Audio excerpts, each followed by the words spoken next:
on this week's Rockstar Superhero.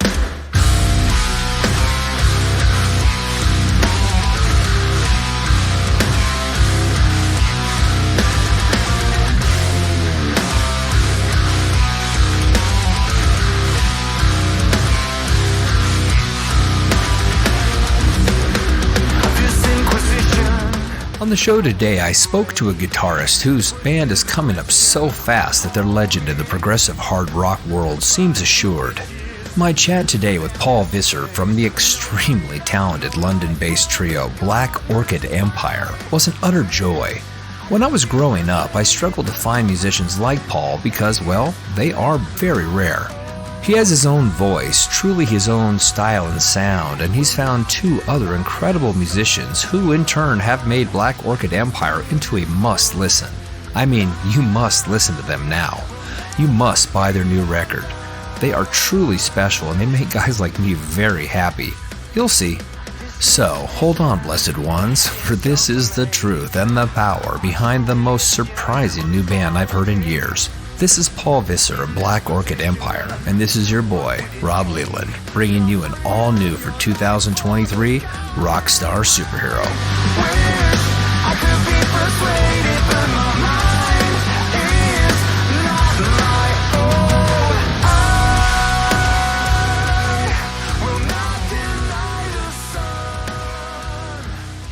Every artist I know, and I would even lump myself in there as well, is that there's a lot of imposter syndrome. So the idea of being seen on the outside as something exceptional makes people uncomfortable. That's what I mean. And that's why, so you kind of get in this constant cycle really as an artist of creating things that you like and hoping that other people like them.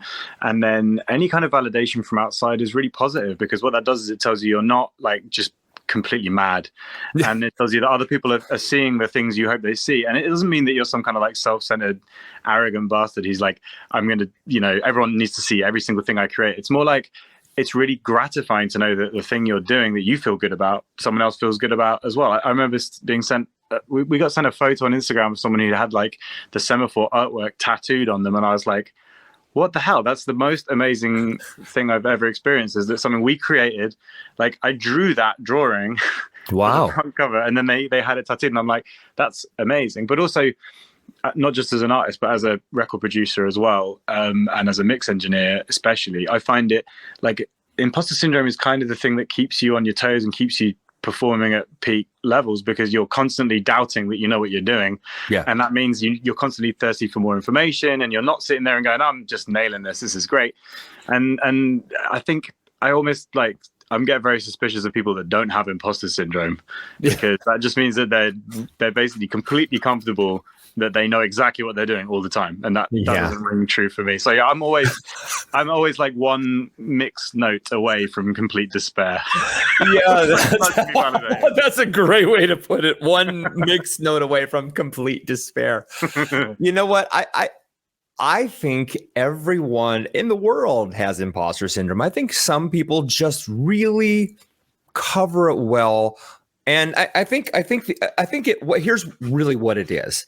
When I'm much older than you, but when we are children, we see artists, creatives, entertainers, whatever you want to call it. We see them on television, we see them on video, we see them live, and we can't believe the level that they seem to be at. They seem to be on a pedestal. In an unattainable place. The well-crafted mythology of success, essentially. Absolutely. Like Prince or the Rolling Stones or just anybody that is such a high level. They seem to have evolved beyond being traditional humans. Yeah.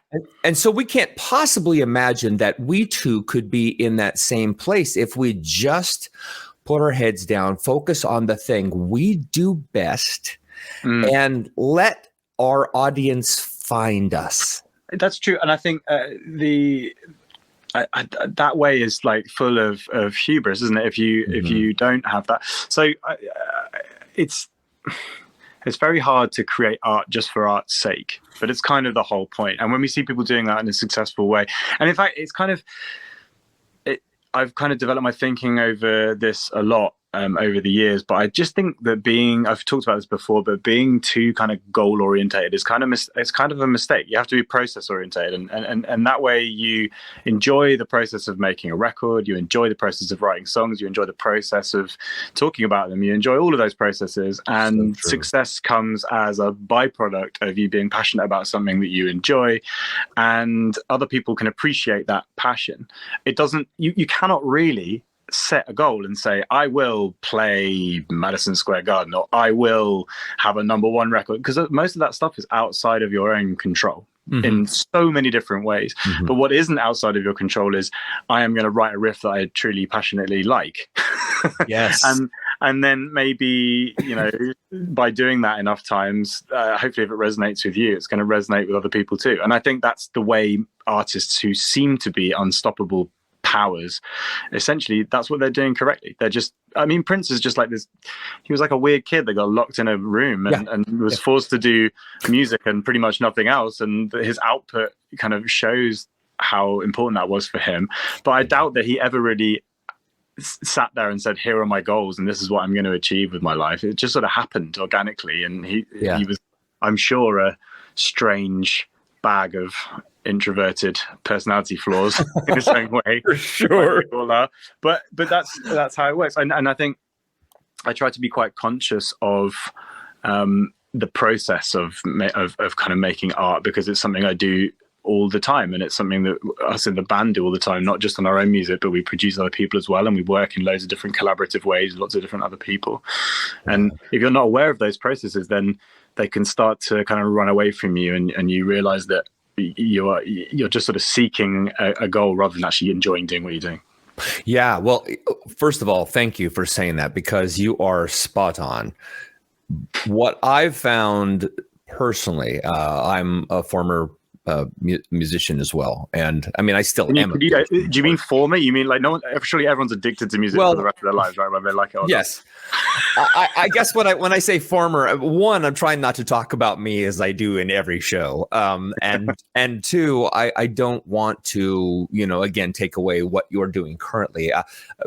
That I would consider to be very fair. I would consider that to be part of my past. I still play. I'm a drummer, and I still play, and I enjoy it. But do I feel out of control in the sense of the need to perform? Absolutely not. That has waned for me, and that's sad. I know from the outside, people who know me, who have either seen me or heard me, have said, "Wow, that's sad." But it might just be honest.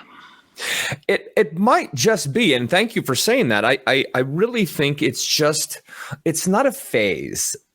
There are seasons in life, and I am 56, soon to be 57, and I'm not defeated. I'm not, but there was such an extensive desert in my life of this need or feeling to be in a place of musical exceptionalism that I just am glad that's over. I don't want to feel like that all the time. The chase, the need, and this is actually where I wanted to go with this, because of what you just said, Paul. I think musicians, when they fail because they are seeking a feeling. It isn't the goal thing as much as it is the feeling, the need to feel whole and to feel filled up, which is why people buy things, right? Why they buy cars and houses and toys and take trips, because they want to say, if I just had that Ferrari, if I just had that video game, right? There's a huge difference though, which is that the stuff you're talking about there, the kind of consumerism stuff, which is absolutely powerful motivation, is deliberately planted there by advertising and marketing, and it creates a void that has to be filled. The difference with art, and the reason it's kind of, I think, quite a pure thing for people to be involved in, is that it arises from a set of variables you can't really kind of you can't quantify, and you can't make happen. So kids just suddenly grow up and think, I really want to play electric guitar. It might be because they're inspired to do it, but I think inspiration is so much more powerful than just being told that you're a useless piece of shit, but like, here's this car, and if you had this car, you wouldn't be. Like, that's essentially what all marketing is doing, and it's a very big difference. True. And look, I'm not trying to imply that doesn't exist. I guess what I'm saying is I personally have conflated the two. I've placed them together. I did this at a very young age because my brain said to me, if I play music and I love it and I believe that I'm highly capable of doing it, but if I do all these things and if I keep going, and my goal would be to have people love what I've created, but I was so focused on what would I receive from people loving what I created. And that's a mix of consumerism, local culture, and of course, outrageous expectation. But I fell prey to that, Paul. And I love to see somebody like yourself who creates and does what he does despite those things. And because he's doing that, he's having success. I wonder if maybe there's a slight difference as well. In my case, the music that we create for our band is obviously absolutely our own art. It's our own kind of imaginations and our own narratives, and it's expressing our own emotions. But we're also heavily involved in creating music for other people, and that gives us the ability to treat music as a craft, where we are saying we're going to create the perfect thing for this person, like a bespoke suit or an amazing chair that just functions as a chair. It's not a sculpture. And I think there's a huge difference in creating functionality and creating kind of artistic expression, but being able to do both those things fills all of those voids. And I mean, in terms of your own kind of passion with music, I think again, that sounds like you were talking mainly about having expectations of it being like a success and goal driven thing, and then realizing that it was actually a process driven thing is what made you go, well, I don't really enjoy that process. And like, I heard, I think it was Mark Holcomb from Periphery saying, like, music is like a hungry monster that I have to make sure it has 3 meals a day. He's like, he feels, in a lot of ways, I think people are in service to that. They're in service to the kind of addictive nature of it, but in a positive way somehow, because it's inspiring and it's interesting and it's constantly evolving, and it allows you to push yourself physically and mentally and all those other things. But wanting to do it because of what other people might think about it is a very slippery path. Indeed. But it's also something you have to consider, because you're making records. You're not doing it. If you were just performing, it would be one thing, but you're making recordings which potentially could outlive you. So you are thinking about the future of that. You are thinking about people, the sort of long-term audience for it. And if you don't consider the audience at all, then it's a limited view of what that art is, because the audience is involved whether you like it or not. You know, they're going to appreciate it. And we all spend so long promoting stuff, and there's no point in making a delicious meal and then putting it in a cupboard and no one ever eats it. Like, it's a lot like going to the cinema and watching a film by yourself. You have nobody to share it with. You have nobody to break it down with. And there's something I do this quite often nowadays, because I'm more in this public relations space. I have a friend who I meet up at least once a week for coffee. And you know what he and I do is we talk about the last week and where we've been and what we've done. But then we pull out my laptop and we listen to all these new bands that I'm meeting. And every week I get to turn him on to something new. And now I'm turning him on to you. Nice. You know what? The entire actual point of all existence as a human is genuine human connection. Everything else is just a vehicle for that. And people without genuine human connection crave it and end up doing really weird things sometimes. But music is a really pure form of creating that connection, and in not just between an artist and an audience member, but between different audience members. That's what the whole idea for Semaphore was. The front cover of it and the whole kind of conceptual part of it was that music is kind of the closest thing we have to a telepathic connection with someone. You can create it, and somebody on the other side of the planet can listen to it in isolation and experience the same emotion that you had when you were making it, which is incredible. And that's the value of sort of artistic endeavors in general. But like I think it's really, I genuinely think it's really, really important that we don't forget that that's what it sounds kind of grandiose, but it is the point. Like it really is the point. It is true. And if I could take it one step farther, something I've been talking about with interviewees recently has been about the transparency of an artist and the idea that if you write a song that you believe in, that it comes across the page, it comes through the internet, it comes through the video, it comes through the song, which is how you gain those fans, because they say, oh, Paul means it. He means these words, this melody. There's something I say to people all the time as a producer, which is the only thing you're recording when you put a microphone up is intent. That's what you're recording. Mm-hmm. And you can either record someone's intent in a very pure form where their intention was they want to sing this song that they believe in, or you can kind of capture somebody presenting a song, kind of going, this is what I think people are going to like, or this is the way I think it should be because of how other people are going to perceive it. And there's a big difference, and you can hear. And when you hear like Miles Davis improvising in 1959 on a recording that still sounds incredible, that is a very pure form of that expression. Mm-hmm. And his intent was to be recorded doing what he was doing. He didn't say, you weren't recording someone who's like, if I get this right, I'm going to be a millionaire. You can't, that isn't a thing you can hear on that record.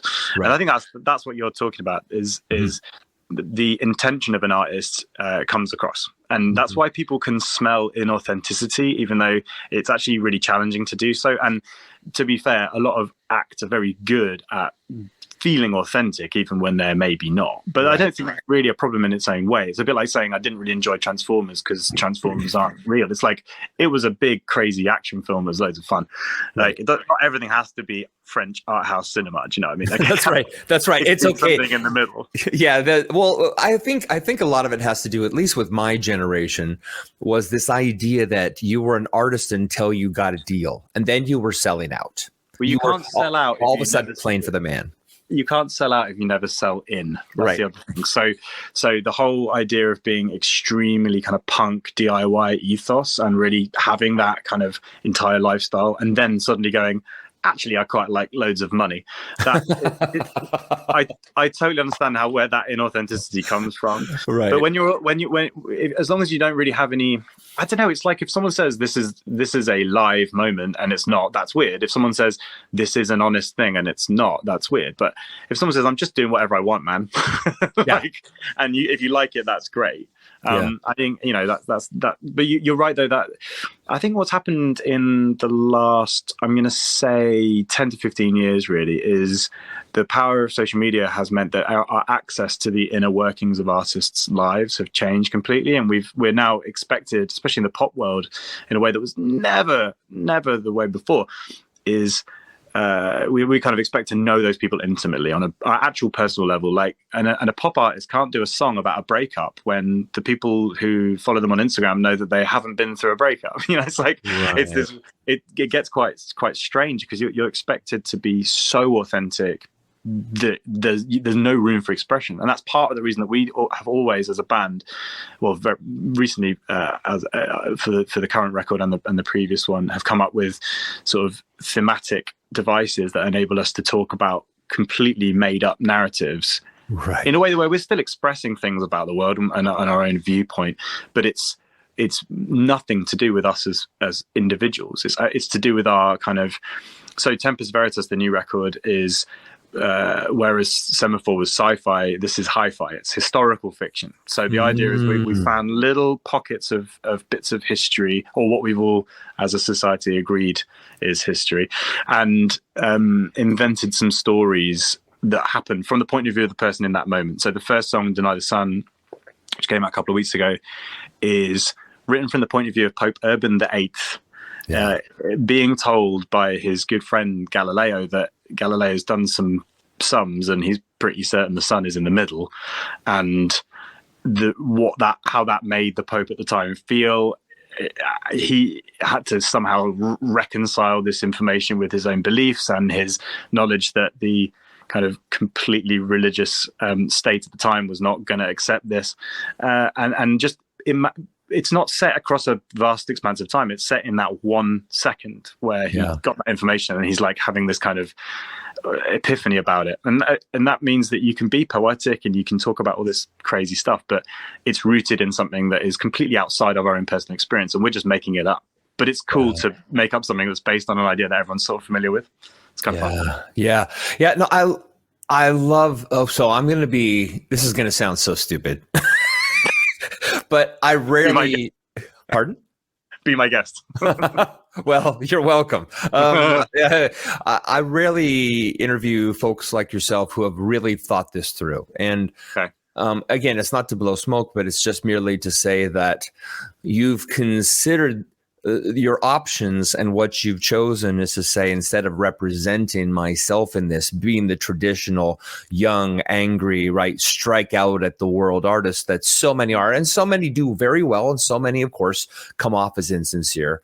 But to actually play with what has really happened and tell stories around these historical, happenings, is a really fantastic idea. It allows you to be truthful, and to wake us up. So many of us still today, and I don't want this to ever be a slam on people's faith or things like that, but they follow the tales of man. Instead of so again, without getting too religious here, I grew up in the church, not the Catholic Church, but the Protestant church. Okay.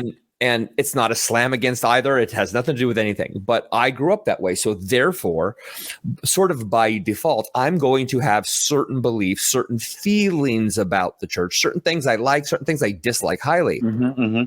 And the thing that I've discovered as I aged was that my faith became much stronger, not because of the attacks of people, saying, "Wow, what a fool you are to believe that," or to accuse me of some religiosity, but it was just realizing that religiosity in itself is absolutely man-made bullshit. and that I needed, if I was going to actually remain a man of faith, if I would call myself a person of faith and say, I believe that there is a creator that loves me so much, he gave us this planet, if you will.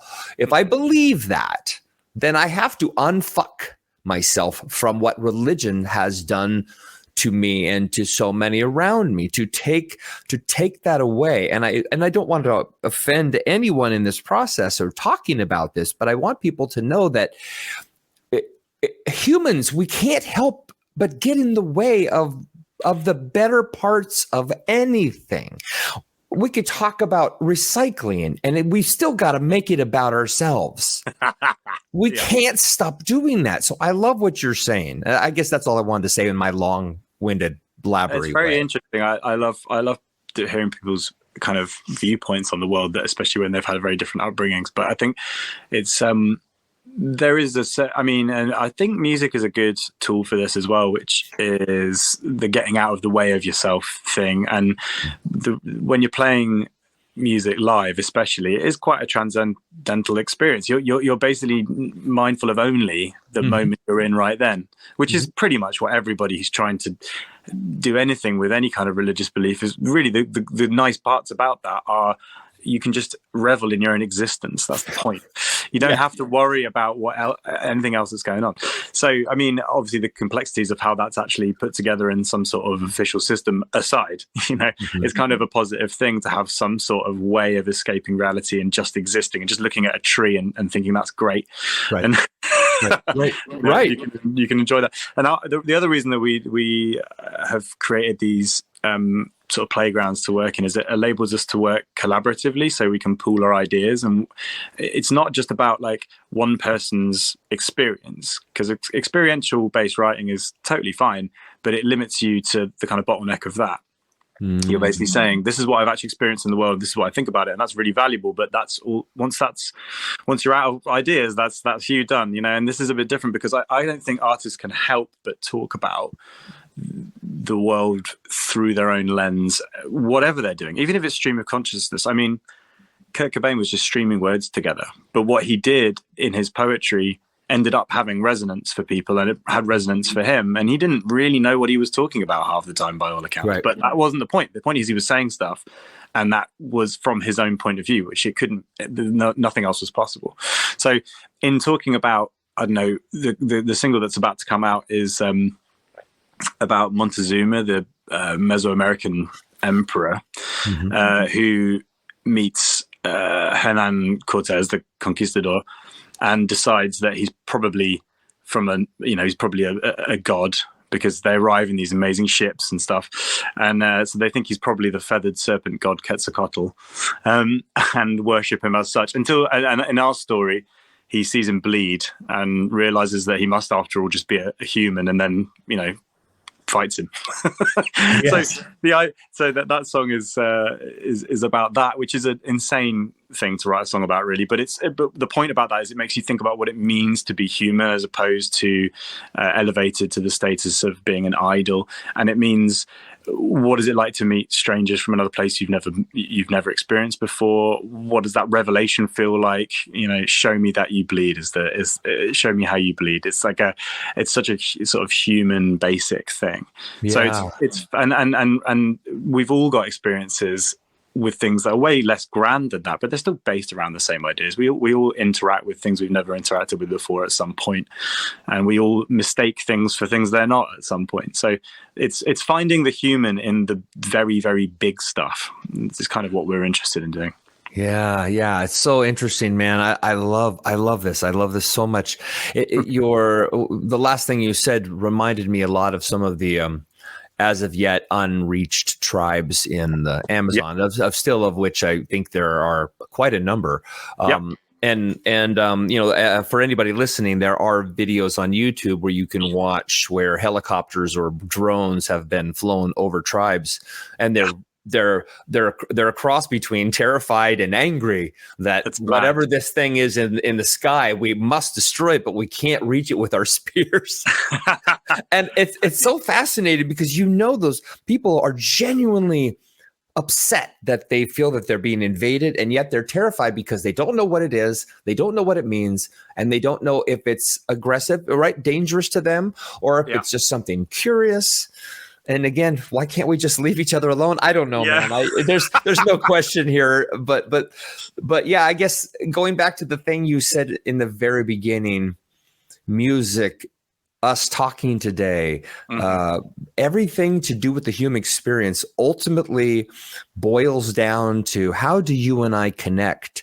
Do we choose to connect? Do we choose to stay connected? And if so, what are we willing to forget about? And I think if I could just end at least this aspect of our conversation on this idea, is I hope everybody listening today would consider that whether we're talking about religion or politics or just the meaning of a movie or a song, there is no real right or wrong in the sense of what we should accept. What is important is that we honor each other and give each other the respect, because if we open our eyes to the potential of what's hidden inside of others, we can learn so much about, I can learn so much about you, and in return, I can learn so much about myself and how I respond to the information you give me. Yeah, I mean, absolutism is not a very valuable tool most of the time, but the whole point of art is that you get to see somebody else's perspective. Yeah. And that's why it's a very powerful attractor and a very divisive thing as well for some people, because they realize that that person sees this other thing in a way that's completely different to me, and I don't understand it. And that's why it's really important to have so much variation in music. And it's just as valid to have, avant-garde jazz and extreme death metal and absolute no holds barred K-pop, and all those things need to exist together. And we live in this weird sort of flash in the pan time of everything changing a lot all really quickly. But the global sort of truths haven't really changed, which is that everyone's different and everybody experiences life differently. And art is going to be important in that process at some point. Yeah. Okay. So then that leads to the next question. How does Black Orchid Empire manage itself in a world full of bite-sized expectations? Because your music For me, as a drummer, it's pretty much ideal to everything I love, rhythmically, technically, amazing, sonically. It just hits my sweet spot. And yet, I would think that would be hard to break through for what I would call the traditional listener, right? The radio listener, which of course you're not necessarily focused on anyway. You're just being real to yourself. But how do you overcome the expectation to be bite-sized talent? I think the truth is that the entire way people consume music has completely and utterly changed in the last few years. So it's not really actually even, I'm not even sure if it's actually something you want to be mainstream. I think to be mainstream, you kind of by definition have to be sort of kind of vanilla and kind of massive, the kind of thing that everybody everywhere likes. And that's fine. But we don't really we've never come at it that way. We do what we do because we like it. And it's kind of up to everybody else to decide whether they like it or not. Now, the bigger challenge is how do you reach people who might like it? And that actually, in a weird way, is probably easier to do now as an independent artist than it's ever been before. Although, obviously, we are a label. But the other myth about the music industry is that it's always down to the individual bands and the individual artists, and everybody who helps them along the way, which is incredibly valuable, will only do that if the bands are doing incredible amounts of hard work for themselves. There's never going to be like a patron that comes along and says, here's unlimited finance and resource, do whatever you want to do. It's more like, oh, this is a train that's leaving and I'm going to jump on as well. The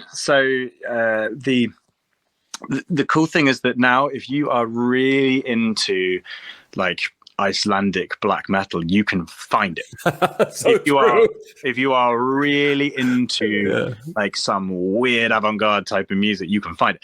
And so what you got to do, right, is work out what your audience is. And the good news is it's yourself because you're making the music you like. So you just have to find lots of other people that are interested in the same bands. If I go and find a bunch of people that are Carnival and Tesseract and Monuments and Periphery and Deftones fans, and they're gonna resonate with the music that I make because I like that music, right? That's all any artist has to think. What do I make? Okay, I make this. Find out other people who like this.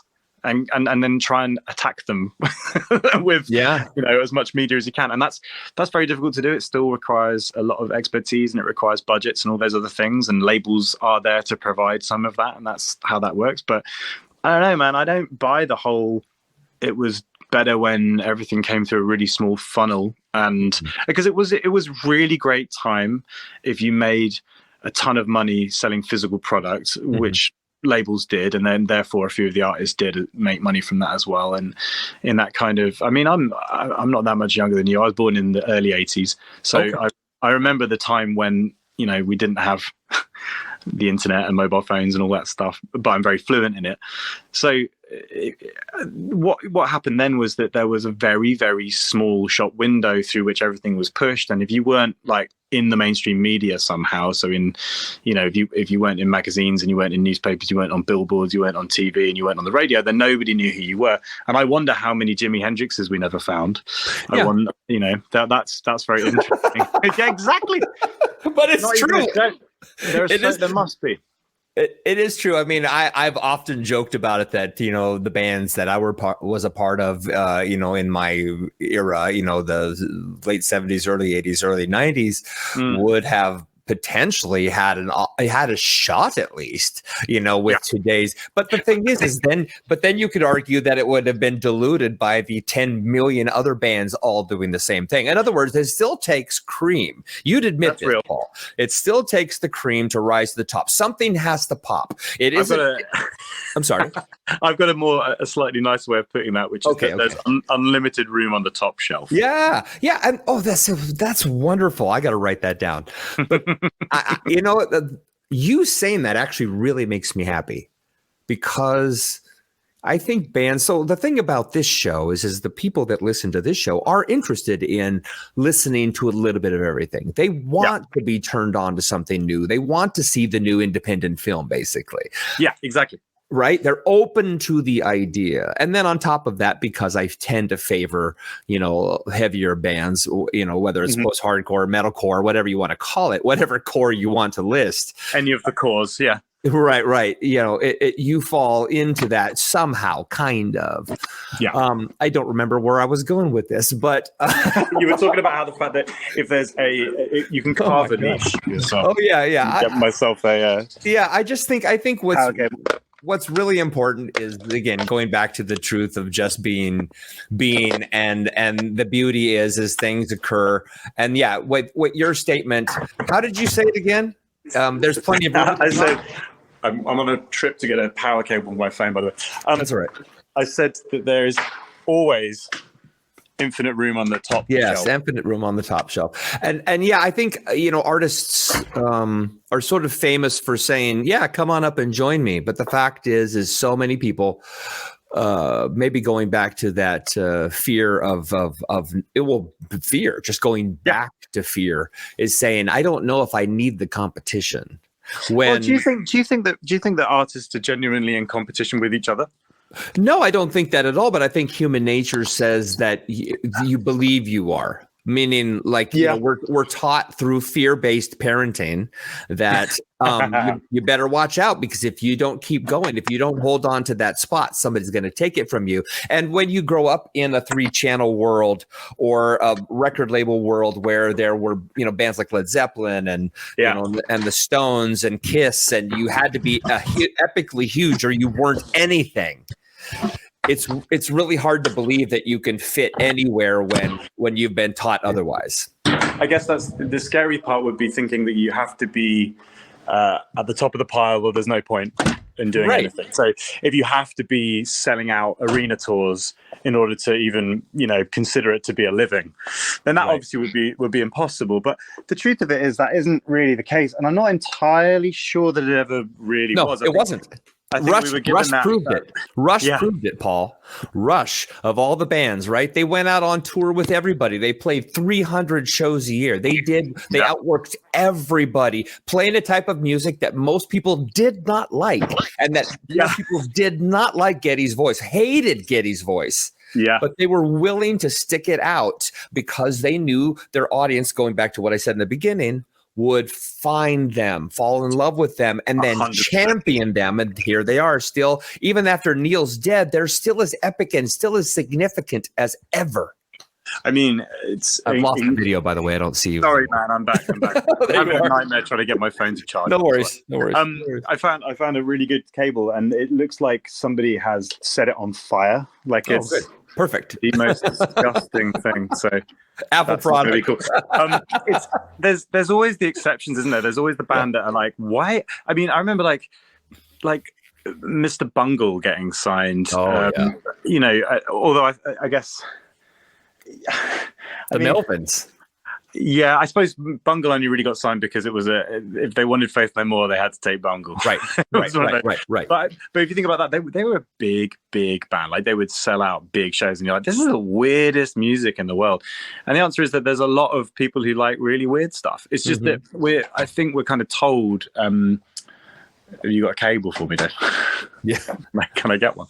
I think we're kind of told a lot that the very successful mainstream stuff is the only thing that really matters, essentially, and everything else is a sort of like strange little kind of afterthought to that.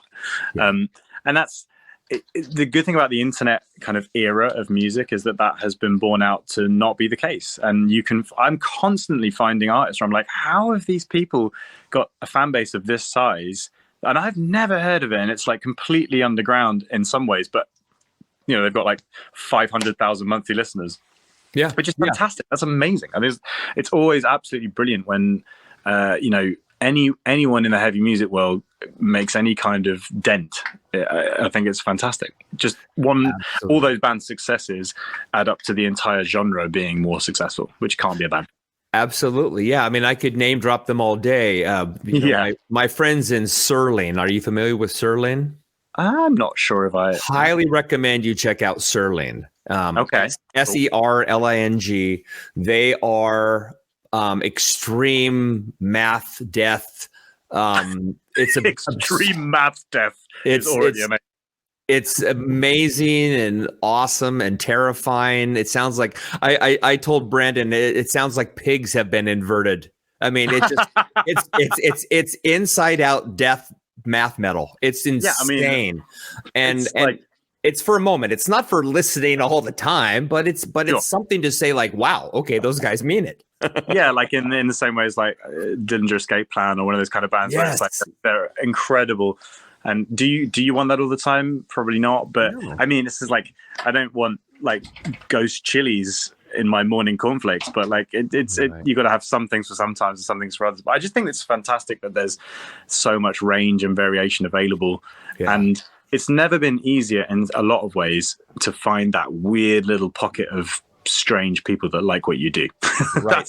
And that's got to be good. Even more so, then I think of an artist like Devin Townsend. Who I think is the perfect example. So for everybody who's listening who does not know who Devin Townsend is, I believe he might be the perfect example of a human being who has created over 25 albums over his 30 plus year career. Almost every album is a different genre, and yet they all sound like Devin.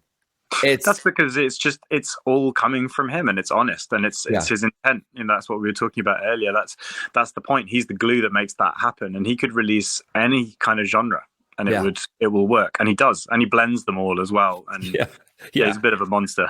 Yeah, he did a country record, for God's sake. Yeah, I mean, exactly. Well, I kind of love that. I'm a bit of a polymath when it comes to music in terms of taste and in terms of like creating it as well. I've always loved working with people in different genres. And I think that's the other thing that keeps us fresh is that together and through our partnerships with other people, we get involved in all sorts of stuff and like mainstream pop and hip hop and R&B and just every genre you could imagine. There was one week in the studio where I ended up working with like a gospel artist and a Polish black metal act in the same week. Wow. You know, that happens all the time, and it's that I think is really important. It's another amazing thing about music is the kind of what you can get from all the different genres and how tied together it can be. The reason the Devin stuff works is that at the end of the day, it's a mixture of harmony and melody, and right, and hopefully some meaning. That's all it really requires, and the rest is kind of the way it's dressed, the way it's put together, you know. And actually a lot of stuff that we think of as being really heavy, like our music is essentially pop melody.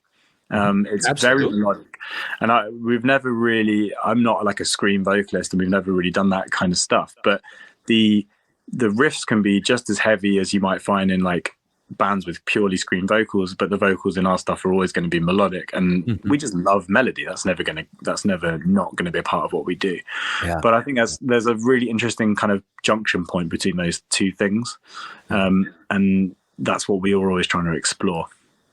Yeah, you know, so I'll say this because I said this at the top of the hour, and I'll say it again. I know we are here to talk about the record, and so we do need to at least touch on it a little bit. That it's coming out in April, I believe. Tempest Veritas, right? That's how. Yes.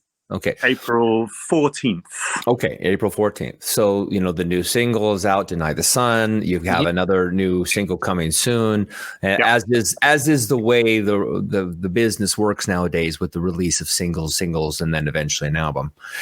The thing that I wrote down, and this might embarrass you, but when I first heard your music, I was captured by the fact that it refused to go over the harsh edge, that it stayed melodic almost despite where you thought it was going to go thematically. Interesting. In other words, it's sort of an internal argument. There's this fight that happens melodically, dissonantly, right? The way things collide within the song, you have these expectations based on what you've heard other artists do. Whether it's predictability or unpredictability, there's an expectation that certain things should occur. And the fact that they don't in your music gave me such joy. That's amazing. And I'll tell you, Paul, I'm going to embarrass you now, but probably not. The very first thing I thought of. Well, I don't want to compare you to anybody. I do hear bits and pieces of things in there, not because you were influenced them, but because I heard them some time ago and I said, oh, that reminds me of this band, right? Yeah. It doesn't mean anything, but King's X. Okay, cool. The reason I dropped King's X is because for those out there who do not know who King's X, which is a sad thing that you do not know, is that this is a band that really deserved, in a sense, what I would call traditional fame and never really achieved it. Of course, they weren't necessarily seeking it either, but this was a band that if you interview 10,000 musicians in the world, 9,900 of them are going to put King's X on that they should have been list, if that makes sense. Yeah, that makes a lot of sense. Yeah. And I don't want to put you on the should have been list because of course you're still ascending, but I also know based on who I'm talking to today that there's a bit in there that says, yeah, but that's not the point. And so I guess what I would say to you is I applaud you because to me, you are like King's X. You're incredibly talented. You have, you've written pieces of material that really resonate with the listener because they are melodic journeys and yet you hold back, which keeps us involved in the song. See, that's the thing. You take us to the edge of the cliff, but you don't really go over it. And I think that's really stunning because that's not what artists do.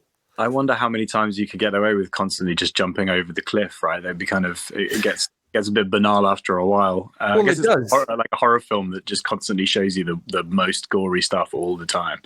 Absolutely. So for me, the reason that thank you for your very kind words. The reason the music's constructed that way is because all you really ever have with music is contrast. You have contrast between loud and soft. You have contrast between kind of high and low. You have contrast between rhythmically complex and rhythmically simple, and you have contrast between harmonically kind of deep and rich, and you have very harmonically simple stuff. And we've always tried to create worlds where we can play with different types of contrast. It's very conscious. It's not sort of an accidental thing. We're not jamming in the room when we make this stuff. We're all sitting in our studio, in our control room, and we're working out parts and ideas and writing each other's parts and all getting involved in all of it. So the way that stuff's constructed is there'll be some sort of central like idea, like a riff or something, and then it will that will be fleshed out instrumentally to the point where we're really happy with that. We'll write kind of drum parts, we'll write bass parts, we'll write guitar parts,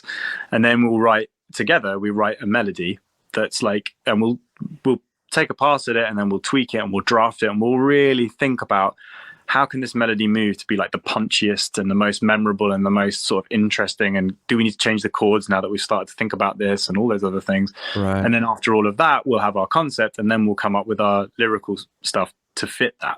So it's really quite like it's a laboratory. It's not like a crazy messy process, and a lot of people I guess would assume that would make it quite clinical and kind of devoid of art and emotion, but it's kind of the opposite, because it gives us the ability to really concentrate on the emotional message and make sure that it's being delivered in the exact way we're intending. So it's very intentional.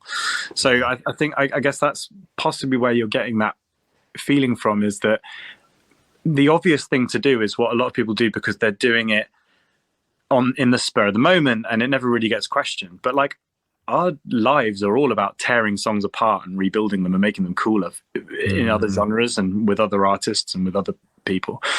So we do that ruthlessly to our own stuff, and we produce each other. It's a stupid idea to have a band with 3 producers in it, but we do have that situation. Yeah.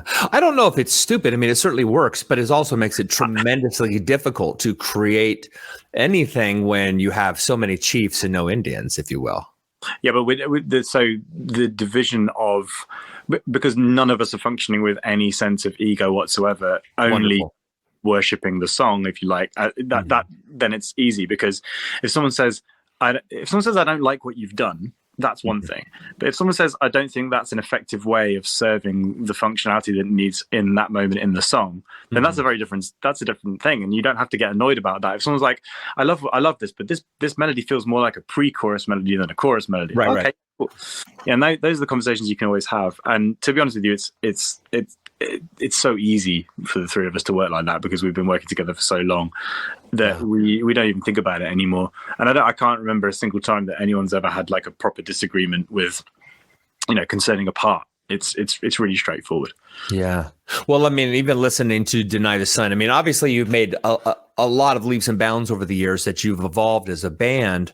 But yeah, I mean, I guess going back to what I was saying a second ago about the fact that you sort of faithfully remain on the cliff instead of jumping off that cliff. But because of that technique of creating a dissonant vocal delivery, if you will, or in your or maybe in Deny the Sun's case, is a dissonant. The band is playing these dissonant phrases, but the melody in, say, the chorus is very sort of traditionally lovely, lilting, bounces around those notes. It creates a tension that you don't want to release. And I think that's maybe what sets you apart is in traditional pop music, you want the release because you can say like, oh, okay, they finally resolved and, the song ends in the key signature.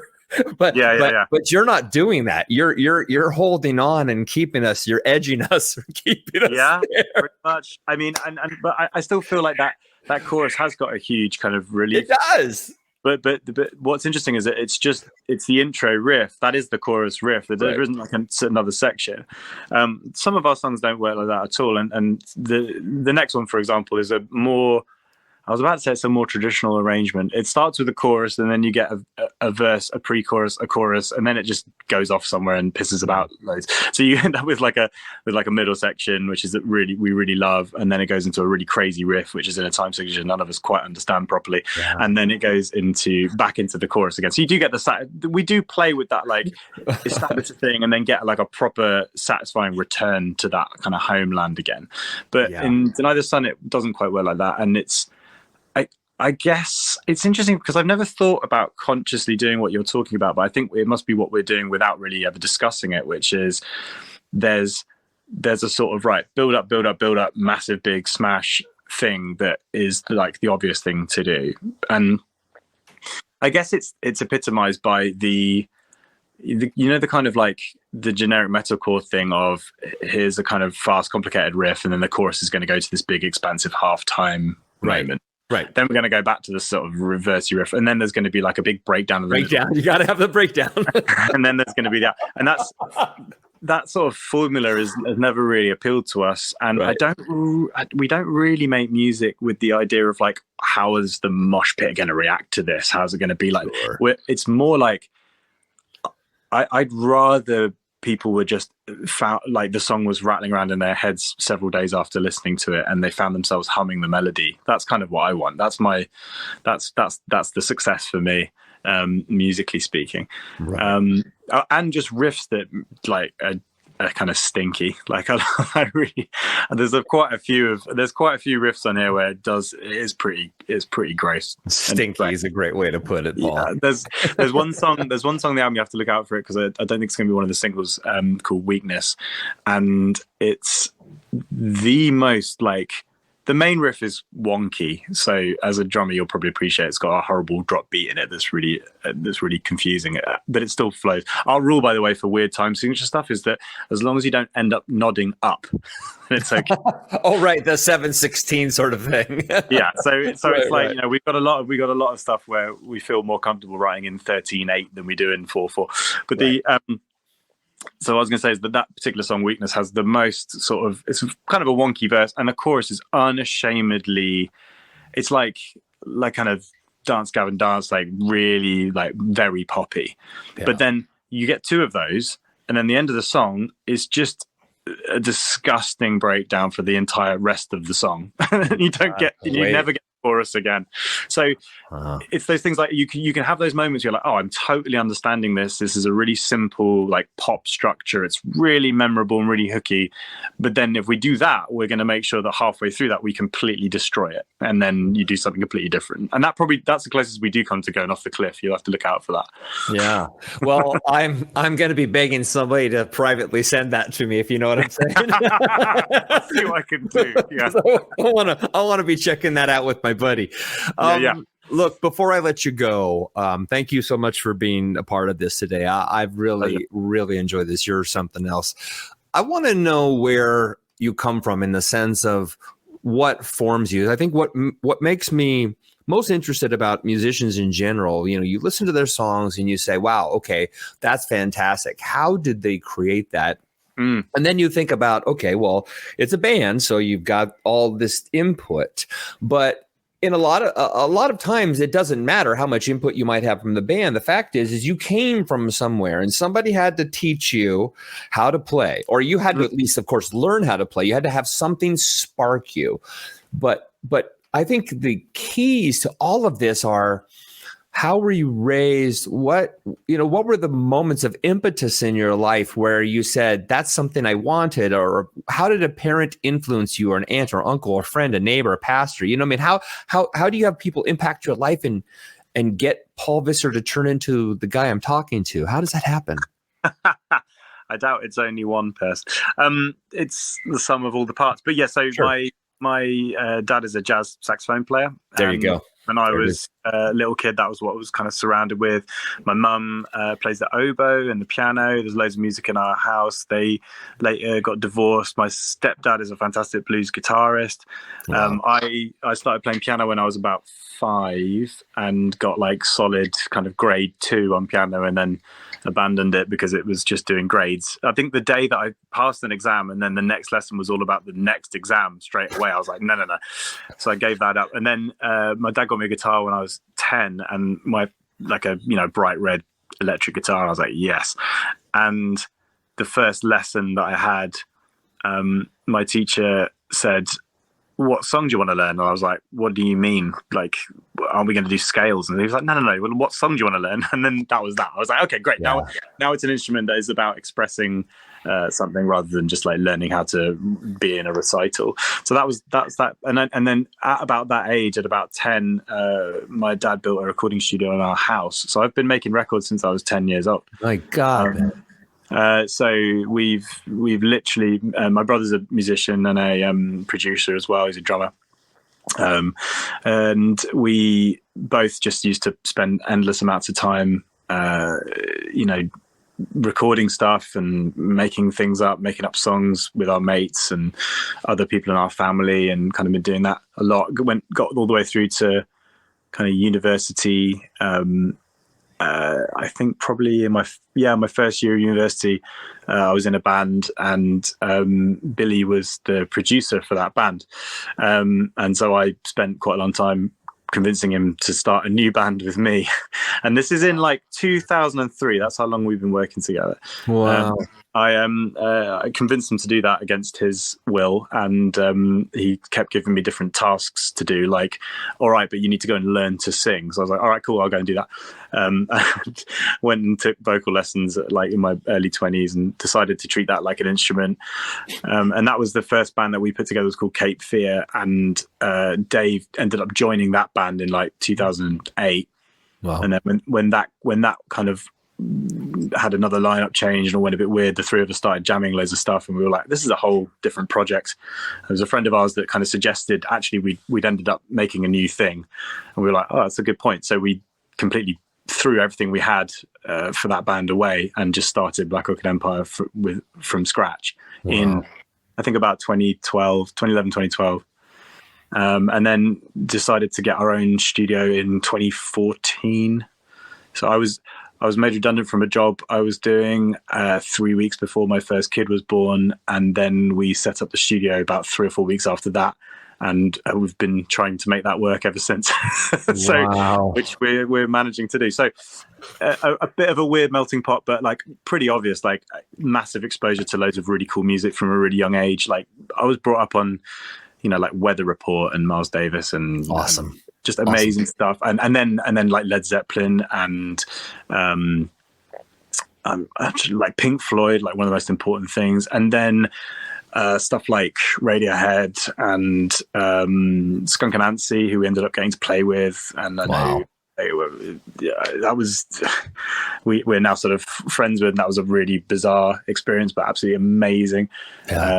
And just exposed to tons and tons of really weird and cool music in like the electronic world and in the rock world. So that's always the answer, which is that it's loads of different factors. But I'm definitely not one of those people who's just suddenly appeared out of nowhere with musical kind of persuasions when no one else in their family is bothered. I definitely was massively into music from a young age. And like I said earlier, it's not really something that I consider to be a choice.